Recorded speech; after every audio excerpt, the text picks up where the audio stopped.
Welcome to Encyclophysics, where physics is awesome. So guys, welcome. अरे ये क्या हुआ? अरे पावर कट यार, वाईफाई नहीं चलेगा यार, कुछ करो इसका। शौक लगा लगा लगा शौक लगा शौक लगा लगा लगा शौक लगा लगा।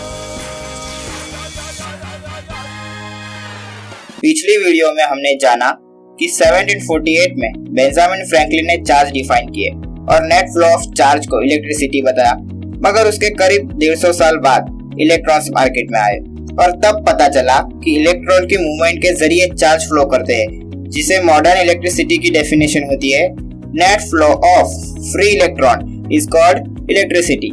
मगर बेंजामिन फ्रैंकलिन की याद में और इतने सालों के बीच हुई और भी इन्वेंशंस को बरकरार रखने के लिए वर्ल्ड ने इलेक्ट्रिसिटी की definition the net flow of charge accept कर ली। एंशिएंट टाइम से ही इलेक्ट्रिसिटी पर चलने वाले छोटे मोटे उपकरण बनना शुरू हो गया था। यह उपकरणों की टाइमलाइन हमने डिस्क्रिप्शन बॉक्स में दे रखी है, मगर सबसे पहला और स्टेबल इलेक्ट्रिकल डिवाइस था वोल्टाज सेल। अब इसके पीछे भी एक काफी इंटरेस्टिंग स्टोरी है। लुइजी गैल्वानी, जो इटली में रहने वाले एक एनाटॉमी के प्रोफेसर और फिजिसिस्ट भी थे, वो एक दिन एक मेंढक की बॉडी की एनाटॉमी समझ रहे थे। अब जिस टेबल पर मेंढक की बॉडी थी, उसी टेबल पर एक स्टैटिक इलेक्ट्रिकल डिवाइस भी था और इसी डिवाइस को लगाकर एक स्कैल्पल रखा हुआ था। अब जब यह स्कैल्पल लेकर उन्होंने मेंढक की बॉडी के नर्व्स को टच किया, तब मेंढक के मसल में मूवमेंट हुई। यह देख के लुइजी थोड़ा हैरान हो गए। अब यह देखकर लुइजी को लगा कि जरूर इलेक्ट्रिसिटी और लिविंग थिंग्स के बीच कोई ना कोई कनेक्शन है। इसी बात को साबित करने के लिए उन्होंने कुछ बड़ा करने की सोची। वह अपने बैकयार्ड में गए और बैकयार्ड में बंधी हुई कपड़े सुखाने वाली तार की जो आयरन की बनी थी और उस पर लगी हुई क्लिप्स की जो कॉपर की बनी हुई थी, उससे फ्रॉक को कनेक्ट किया और एक टेबल पर रख दिया। इस अरेंजमेंट के साथ लुइजी ने एक लाइटिंग रोड भी कनेक्ट किया और स्ट्रोम के आने का वेट करने लगे, मगर स्ट्रोम तो आया नहीं। फिर भी कुछ ऐसा हुआ जो देखकर लुइजी काफी हैरान हो गए। बिना किसी एटमॉस्फेरिक इलेक्ट्रिसिटी और स्टैटिक इलेक्ट्रिसिटी के कांटेक्ट में आए फ्रॉग की बॉडी में मूवमेंट हुई। अब ये कैसे हुआ? तो उसका आंसर था बैकयार्ड की रेलिंग्स और उसके क्लिप्स की जो आयरन और कॉपर के बने हुए थे। अब लुइजी ने सिर्फ कॉपर और जिंक के तार से फ्रॉग की नर्व्स को टच किया और फ्रॉक्स की नर्व्स को टच किया और उसके बाद भी फ्रॉक्स के मसल में मूवमेंट हुई। लेकिन ये हो कैसे रहा है? जब येलो वायर मतलब ब्रॉन्ज और सिल्वर वायर मतलब कि आयरन एक दूसरे से टच होते हैं, तब चार्ज फ्लो होता है। बॉडी के इनसाइड पार्ट से नेगेटिव चार्ज फ्लो होता है और बॉडी के आउटसाइड पार्ट से पॉजिटिव चार्ज फ्लो होता है और उसी की वजह से मसल्स में मूवमेंट देखने मिलती है। तब लुइजी ने कंक्लूजन दिया कि इलेक्ट्रिसिटी एंड लिविंग थिंग्स के बीच कोई ना कोई कनेक्शन तो है ही। उसके बाद इसी एक्सपेरिमेंट पे अपने कुछ व्यू एलेसैंड्रो वोल्टा ने भी दिए। उनका कहना था कि इलेक्ट्रिसिटी एंड लिविंग बॉडी में के बीच कोई रिलेशन नहीं है। सच बात तो यह है कि कॉपर और जिंक वायर का फ्रॉक्स के नर्व्स में रहे केमिकल के साथ रिएक्शन की वजह से इलेक्ट्रिसिटी जनरेट हुई है।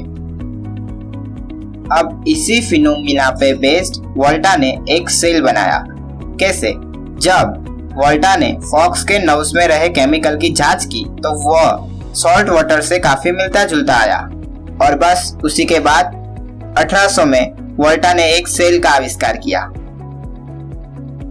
वोल्टा ने जिंक, सॉल्ट वाटर से भरा हुआ एक पेपर और सिल्वर, इन तीनों के 10 से भी ज्यादा लेयर बनाए और ऊपर की ओर नेगेटिव और नीचे की ओर पॉजिटिव पॉइंट रखा। इस अरेंजमेंट को वोल्टेक पाइल से जाना गया। यह डिवाइस इलेक्ट्रिसिटी प्रोड्यूस नहीं करता, बल्कि हमें स्टेडी और लॉन्ग लास्टिंग करंट प्रोवाइड करता है। और इस तरह वोल्टा ने साबित किया कि बॉडी पार्ट्स और इलेक्ट्रिसिटी में कोई रिलेशन नहीं है। चलो अब जानते हैं कि वोल्टा सेल काम कैसे करता है। स्क्रीन पर देखिए, जिंक एंड कॉपर के बीच सॉल्ट वाटर यानी कि इलेक्ट्रोलाइट भरा हुआ है अब इस सेल में जिंक ऑक्सीडेशन की वजह से अपना इलेक्ट्रॉन लॉस करता है और वह इलेक्ट्रॉन फ्लो होकर कॉपर के पास जाता है और कॉपर इलेक्ट्रॉन गेन करके रिडक्शन करता है। अब यह साइकिल साइमल्टेनियसली चलती रहती है और इलेक्ट्रॉन के इस फ्लो की वजह से इलेक्ट्रिसिटी जनरेट होती है। मगर सेल में रहा पूरा जिंक ऑक्सीडेशन होकर zinc oxide and copper reduction होकर कॉपर हाइड्रोक्साइड बन जाता है और जिसकी वजह से अब सेल में कोई भी फ्री इलेक्ट्रॉन नहीं है और फ्री इलेक्ट्रॉन के फ्लो के ना होने की वजह से अब यह सेल कोई भी पावर जनरेट नहीं कर पाता, जिसकी वजह से यह सेल नॉन रिचार्जेबल सेल है।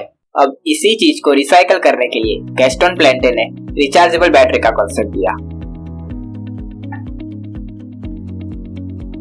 हमें एक ऐसे एलिमेंट की जरूरत थी जो जल्दी से इलेक्ट्रॉन लॉस भी करे और स्टेबल होने के लिए फिर से उसी इलेक्ट्रॉन को गेन करे।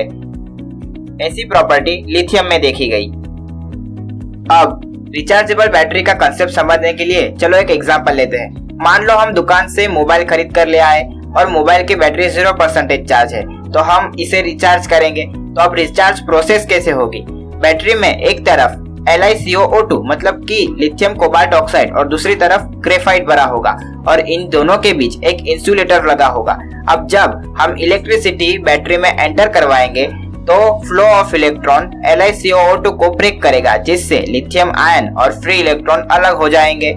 यह लिथियम आयन इंसुलेटर के अंदर इलेक्ट्रोलाइट से होकर ग्रेफाइट स्ट्रक्चर में जो होल होंगे वहां जाकर स्टोर हो जाएंगे और फ्री इलेक्ट्रॉन सर्किट में मूव करेंगे और इसी फ्री इलेक्ट्रॉन के मूवमेंट की वजह से इलेक्ट्रिसिटी प्रोड्यूस होगी।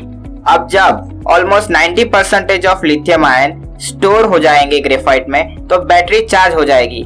अब जब इलेक्ट्रिसिटी सोर्स हटा दिया जाएगा तो यही लिथियम आयन अपनी पुरानी जगह वापस जाएंगे और इलेक्ट्रॉन भी सर्किट में रिवर्स मूव करेंगे और यही साइकिल चलती रहेगी और इसी पावर का यूज हम करते रहेंगे। लिथियम आयन की यह साइकिल हमेशा चलती रहेगी, मगर बैटरी खराब होने की वजह उसमें धीमे धीमे बनने वाले ऑक्साइड है जो बैटरी की इफेक्टिवनेस कम कर देते हैं। ये सो फाइनली हमें पता चल गया कि ये बैटरी काम कैसे करती है। अरे यार, ये कांच फूट कैसे जाता है, ये जानना चाहते हो? चलो अगली वीडियो इस पे।